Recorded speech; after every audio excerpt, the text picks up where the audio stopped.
Welcome to AP power news. రద్దు చేయకపోతే మిమ్మల్ని ఓటే అడగనే ఉంది. ఇప్పుడు ఏం చేస్తుంది టింగర్ పూజి? ఓటు అడుగుతుందా? అడిగే హక్కు ఉందా వీళ్ళకి?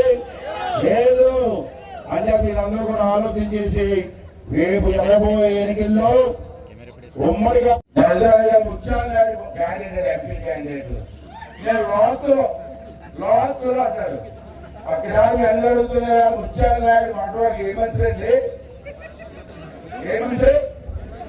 పంచాయతీరాజ్ మంత్రి.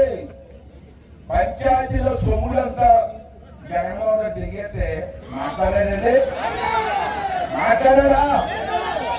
ముఖ్యమంత్రి దగ్గరికి వెళ్ళి ఏంటి అన్యాయం, కేంద్ర ప్రభుత్వం పంచాయతీకి నిధులిస్తే ఇది తినేస్తే ఎలాగంటే పంచాయతీలు ఏమవుతాయని చెప్పి అడిగే దమ్ము లేనటువంటి ముఖ్యమంత్రికి ఎంపీ అయ్యి ఏం పీకుతారండి? ఏం పీకుతారు అంటే ఆలోచించండి. మన ప్రాంతం బాగుపడాలంటే నిధులు తీసుకురావాలా, ఒత్తిడి తీసుకురావాలా.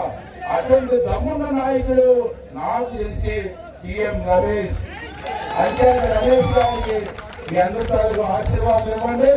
మీ అందరూ కలిసి ఒకే కాళ్ళ మీద నడిచి ఈ 5 సంవత్సరాలు రాష్ట్రాలు బాగు చేసుకుంటామని చెప్పి మీ అందరి తరఫున నేను ఆలోచిస్తున్నాను కూడా అందరికీ మనం చేస్తూ మీ అందరి సభ చేసుకున్నానండి. థ్యాంక్ యూ అండి. థ్యాంక్ యూ వెరీ మచ్ అండి. Please subscribe our channel AP power news.